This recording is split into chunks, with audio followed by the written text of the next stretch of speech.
बिस्मिल्लाहिर्रहमानिर्रहीम, अस्सलाम वालेकुम। होपफुली आप सब ठीक होंगे। Today our topic of discussion is intestinal obstruction.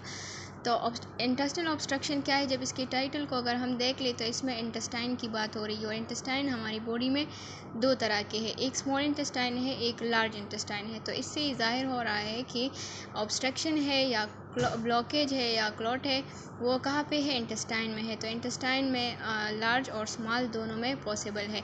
तो इसमें क्या होता है, इसमें ब्लॉकेज आता है इंटेस्टाइन और कोलोन में, और कोलोन मेनली सेगमॉइड कोलोन में। तो ये क्या करता है, ये फ्लूइड और फूड को प्रिवेंट करता है ताकि वो पास आउट ना हो जाए। तो इसकी थोड़ी सी एक ब्रॉड डिफिनेशन ये भी है कि ये impairment of movement of intestinal content in cephalocaudal direction, जो कि इसका डायरेक्शन है मोमेंट का, वो इम्पेयर हो जाता है, उसमें इम्पेयरमेंट आती है। तो जब इम्पेयरमेंट आती है तो फिर वो नहीं मूव कर सकता। जब नहीं मूव कर सकता तो इसकी वजह से बहुत से डिजीज़ बॉडी में पैदा होते हैं।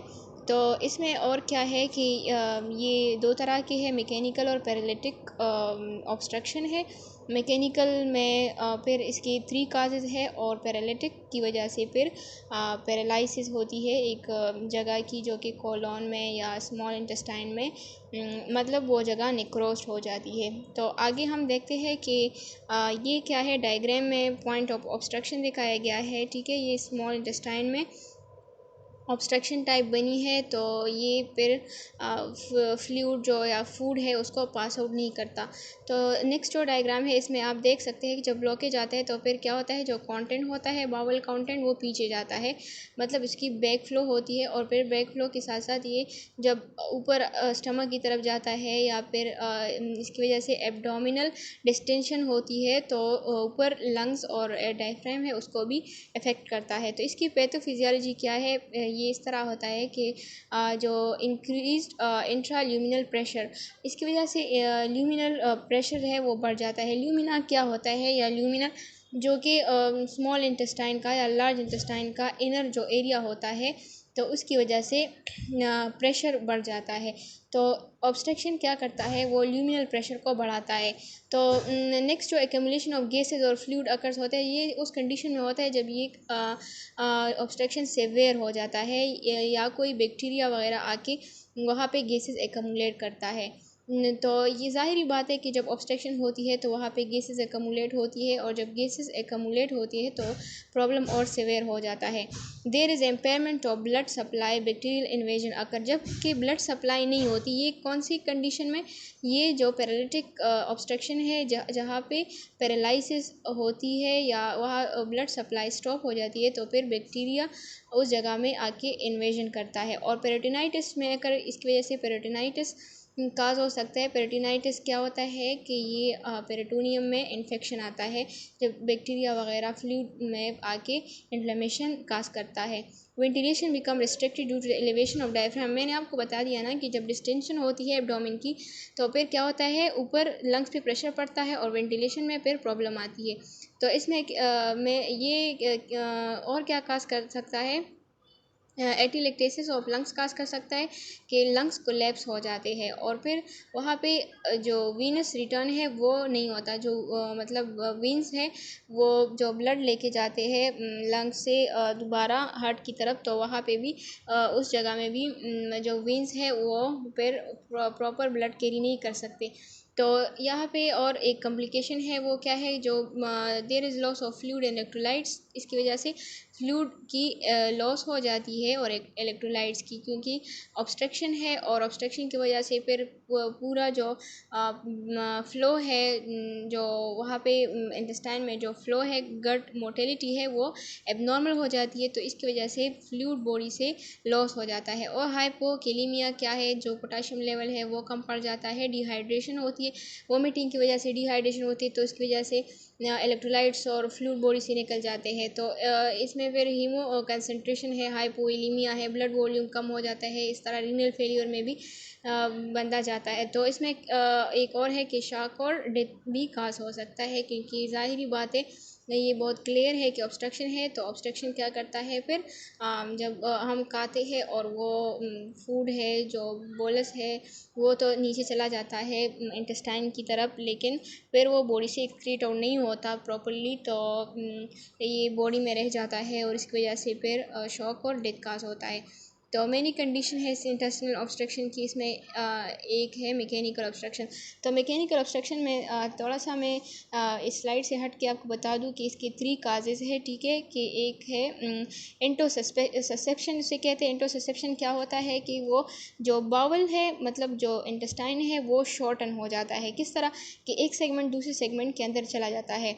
सेकेंड वन क्या है, वो व्यूलस है, उसे कहते हैं। वो व्यूलस क्या होता है कि जो कि सिग्मॉइड कॉलोन है उसमें ट्विस्टिंग आती है। तो ट्विस्टिंग किस तरह आती है, ये एंटी क्लॉकवाइज टर्निंग इसकी हो जाती है। तो ये मतलब फिर ट्विस्ट होके जो फ्लूइड है या फूड है उसको पास आउट नहीं करता, ठीक है।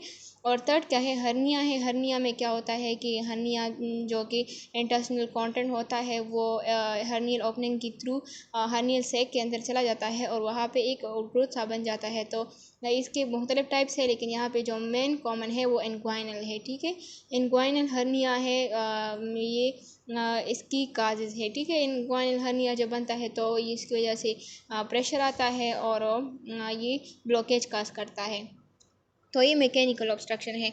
और दूसरा है पैरालिटिक ऑब्स्ट्रक्शन। क्या है, इसे सूडो ऑब्स्ट्रक्शन भी कहते हैं, इसे एडाइनेमिक ऑब्स्ट्रक्शन भी कहते हैं। ये किस वजह से होता है, तो इसकी ये एक मेन रीज़न है, ये न्यूरोजेनिक है और मस्कुलर इम्पेयरमेंट। जब न्यूरोजेनिक क्या है, नर्व्स की वजह से कोई इम्पेयरमेंट आता है तो हमारी जो स्मूथ मसल है तो वो नर्व्स है वो कंट्रोल करते हैं। तो फिर मस्कुलर इम्पेयरमेंट और पेरिस्टालसिस होती है। जो पेरिस्टालसिस है वो नहीं होती स्मॉल इंटेस्टाइन में, पेरिस्टालसिस नहीं होती, और पेरिस्टालसिस है इनवॉलंटरी प्रोसेस है। तो फिर क्या होता है, एब्डोमिनल मतलब एब्डोमेन में ये ब्लड सप्लाई नहीं होती। जब ब्लड सप्लाई नहीं होती तो वो जगह पैरालाइज्ड यानी क्रॉस्ड हो जाती है। तो जब वो जगह डेड हो जाती है तो फिर वो अपना प्रॉपर फंक्शन परफॉर्म नहीं करता, ठीक है। तो फिर क्या होता है, इसकी वजह से इरिटेशन होती है, और इरिटेशन होती है। फिर वो जगह जब ख़राब हो जाती है तो वहाँ पे बैक्टीरियल वगैरह अपनी टॉक्सिन्स रिलीज़ करते हैं, ठीक है। तो वहाँ पे इन्फ्लेमेशन इन्फेक्शन काज हो जाता है। और इसके साथ साथ इलेक्ट्रोलाइट इम्बैलेंस भी आता है, क्योंकि हाइपोगेलीमिया है, ठीक है। मसल्स मूवमेंट में ये हेल्प करता है, और जो पोटाशियम है मसल मूवमेंट में हेल्प करता है, तो फिर उसकी भी कमी आती है, ठीक है। और फिर वेस्कुलर इनसफिशिएंसी आती है, ठीक है। तो ये इसके पैरालिटिक इलियस और इसके काजेज़ थे, ठीक है, या इसके कॉम्प्लिकेशंस थे। फिर यहाँ पे वही बात दोबारा है कि decrease blood supply to abdominal area, injury to abdominal blood supply, intra abdominal infection, ये सारे फिर बनते हैं। इन्फेक्शन आता है, use of certain medicine specially narcotics जब हम यूज़ करते हैं तो ये प्रॉब्लम फिर आता है, ठीक है।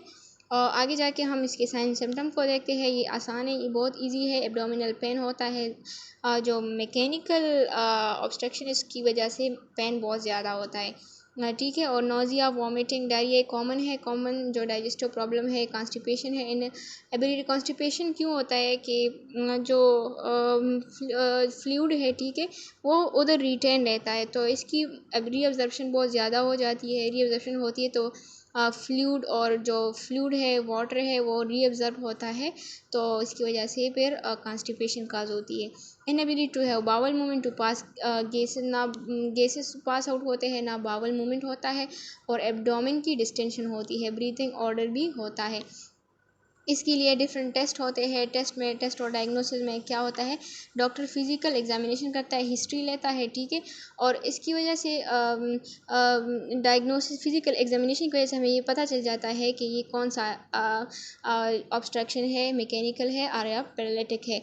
तो फिज़िकल फाइंडिंग करता है डॉक्टर, ठीक है। इसमें एक प्लेन फिल्म रेडियोग्राफी है, इसकी वजह से भी हमें पता चल जाता है कि ऑब्स्ट्रक्शन में कि पार्शियल ऑब्स्ट्रक्शन है और कंप्लीट ऑब्स्ट्रक्शन है, ठीक है। हम एनालिसिस ऑफ गैसेस करते हैं, और इसके अलावा जो इमेजिंग टेस्ट है उसमें सीटी स्कैन आता है, ठीक है, एमआरआई वगैरह, ये एक्सरे आता है। तो इसकी वजह से हमें पता चल जाता है कि मैकेनिकल ऑब्स्ट्रक्शन है या पार्शियल और कंप्लीट ऑब्स्ट्रक्शन है। ट्रीटमेंट में क्या है, सर्जरी है और आईवी वगैरह हम पास करते हैं।